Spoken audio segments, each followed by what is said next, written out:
Hello दोस्तों, देखो profit and loss की सीरीज में आज जो हम लोग सवाल डिस्कस करने वाले हैं वो क्वेश्चन नंबर 60, 61 और 63 हम लोग करने वाले हैं। ठीक है ना।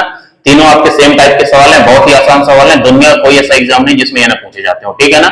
इसलिए वीडियो को आपको ध्यान से देखना है। ठीक है ना। देखो क्वेश्चन नंबर 60 पहले मैं आपको बता देता हूं किस टाइप के सवाल है। एक दुकानदार दो बैग प्रत्येक 5500 रुपए में बेचता है। एक पर उसे 27% का लाभ होता है और दूसरे पर उसे 27% की हानि होती है। तो पूरे लेन देन में उसका लाभ या हानि प्रतिशत क्या होगा, आपको यह बताना है। ठीक है ना। देखो इस तरह के जितने भी सवाल होते हैं, ऐसे सवालों में हमेशा आपको हानि होती है। ठीक है ना।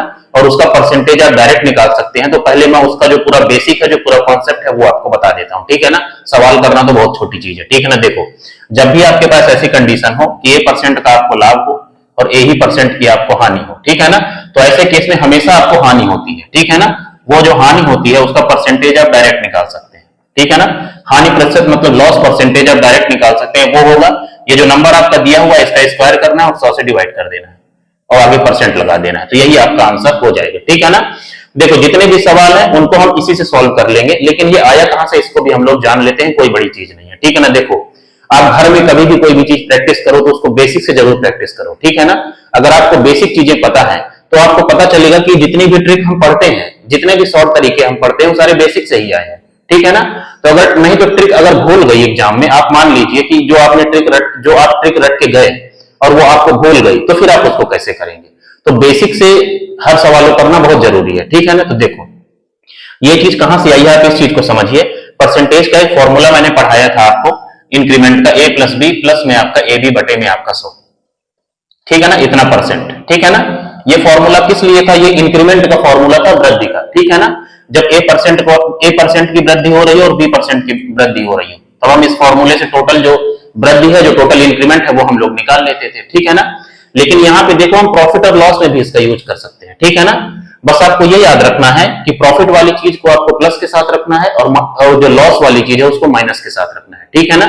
देखो तो यहाँ पे क्या है, देखो A% का प्रॉफिट है तो उसको आप प्लस के साथ रखिए, फिर A ही % का आपको लॉस है तो -A हो गया। ठीक है ना। और यहाँ पे जो आगे साइन होता है, यहाँ पे देखो दोनों नंबर आपके मल्टीप्लाई हो रहे हैं, तो जब इन दोनों को आप मल्टीप्लाई करेंगे तो प्लस इंटू माइनस कितना होगा, माइनस, और A को A से मल्टीप्लाई करेंगे तो क्या होगा, A² और बटे में आपका 100। ठीक है ना। इतना % आपका टोटल चेंज बनेगा। ठीक है ना। तो देखो A से आपका A कट गया तो ये क्या आया, -A² बटे में आपका 100। ठीक है ना। इतना % आपका बना। ठीक है ना। अब ये देखो माइनस से हमने किसको रिप्रेजेंट किया था, लॉस को रिप्रेजेंट किया था, हानि को। ठीक है ना। तो ये हानि की वैल्यू है, अगर प्लस में आई होती तो प्रॉफिट की वैल्यू होती। ठीक है ना। तो यहाँ पे जो माइनस साइन है ये केवल हानि को रिप्रेजेंट कर रहा है। ठीक है ना। तो ये A² बटे 100 कहां से आया वो भी मैंने आपको बता दिया। ठीक है ना। अब देखो हम लोग सवाल बहुत ही आसानी से कर लेंगे और बहुत ही आसान सवाल है। ठीक है ना। देखो अब सवाल थोड़ा ज्यादा स्पीड में हो गई सारी चीजें। ठीक है ना। अब देखो क्वेश्चन नंबर 60 देखो, यहां पे क्या था, देखो आपके पास 27% का ही प्रॉफिट है और 27% का ही लॉस है। ठीक है ना। तो आपका आंसर क्या होगा, 27 का स्क्वायर बटे में आपका 100। ठीक है ना। A² बटे में 100, A की वैल्यू आपकी 27 है, तो 27 का स्क्वायर और बटे में आपका 100। ठीक है ना। और आंसर जो होगा वो हमेशा हानि वाला होगा, तो जिसमें लाभ लिखा हो वो तो आपका होगा ही नहीं, उसको पहले आपको हटा देना है। ठीक है ना। तो 27 का स्क्वायर कितना होता है आपका 729, और बटे में आप 100 करोगे, 2 अंक के पहले दशमलव लगा दोगे, 7.29, और हानि वाला आपका आंसर होगा। ठीक है ना। तो 7.29% जो है आपका, % भी आगे आप लगा लेना, % नहीं लगाया मैंने, 7.29% की आपको हानि होगी, तो मतलब B पार्ट आपका आंसर हो जाएगा। ठीक है ना। अब देखो एग्जाम में तो आपको ये भी करने की जरूरत नहीं है। ठीक है ना। ध्यान से सुनो चीजों को, एग्जाम में केवल आपको स्क्वायर देखना है, मतलब जो नंबर आपको दिया हुआ है केवल उसका स्क्वायर देखना है और हानि देखना है। ठीक है ना। क्योंकि ऐसे केस में हमेशा क्या होती है, हानि होती है। ठीक है ना। तो जो नंबर आपको दिया है उसका स्क्वायर देखिए और हानि देखिए, वही आपका आंसर होगा। ठीक है ना। अब देखो ये हो गया क्वेश्चन नंबर 60। अब 61 को भी देख लो। ठीक है।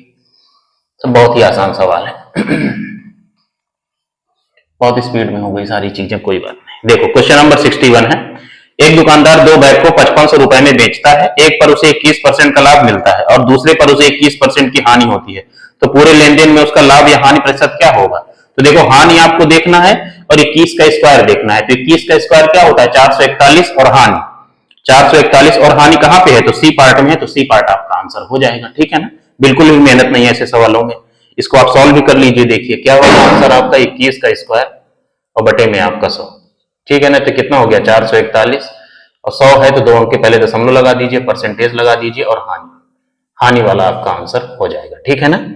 तो क्वेश्चन नंबर आपका 61 हो गया। ठीक है, क्वेश्चन नंबर 63 को भी देख लीजिए। ठीक है, दिवाली आ गई है, बच्चे पटाखे छुटाने लगे बाहर। ठीक है, क्वेश्चन नंबर 63 देखिए। आसिफ जो खुदरा विक्रेता है ने 2 मोबाइल फोन में से प्रत्येक को 6,000 रुपए की दर पर बेचा। उसने एक 20% लाभ पर और दूसरा हानि पर बेचा। यहां पे हानि प्रतिशत आपको निकालना है। पूरे लेन देन में उसे 4% की हानि हुई है, तो घाटे पर बेचे गए मोबाइल का पर हानि प्रतिशत आपको बताना है। ठीक है ना। तो आपको देखो यहाँ पे क्या है, आप इस सवाल को करने के लिए आपको ऑप्शन की हेल्प लेनी चाहिए। ठीक है ना, 2 का स्क्वायर आपका 4 होता है। ठीक है ना। और देखो आपको हानि प्रतिशत भी निकालना है, तो हिंट आपको पूरा एग्जामिनर दे रहा है। ठीक है ना। तो अगर यहाँ पे आप 20% लेके सॉल्व करेंगे ए पार्ट, ठीक है ना, तो देखो इसका आंसर क्या होगा, आंसर क्या होगा 20 का स्क्वायर। ठीक है ना, और बटे में आपका 100 आपका आंसर होगा। मतलब कितना होगा 400 और बटे में आपका 100। ठीक है ना, तो 0 से 0 कट गया तो कितना हो गया 4% की हानि आपको हो गई। ठीक है ना, जो सवाल में आपको दी है, तो ए पार्ट आपका आंसर हो जाएगा। ठीक है ना। लेकिन हम सवाल को बेसिक से भी कर लेते हैं। ठीक है ना, घर में आपको हमेशा बेसिक से जरूर ट्राई करना चाहिए। आपको इसी फॉर्मूले में रख के सॉल्व करना है, a प्लस बी प्लस में आपका ए बी बटे में आपका 100 और इतना परसेंट। ठीक है ना।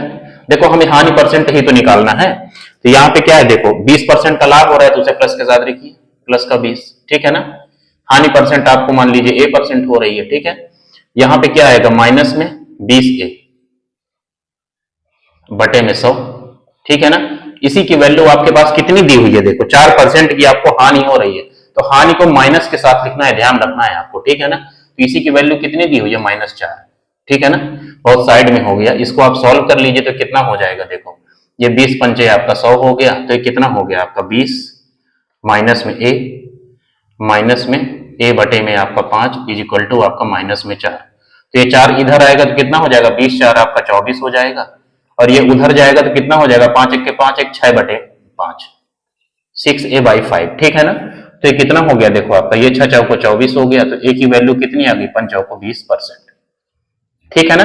लेकिन देखो घर में बेसिक से करना बहुत जरूरी है, लेकिन एग्जाम में हमेशा आपको ऑप्शन की हेल्प जरूर लेनी चाहिए। ठीक है ना। तो देखो क्वेश्चन नंबर 60, 61 और 63 सेम टाइप के सवाल थे, इसलिए मैंने एक वीडियो में करा दिया। ठीक।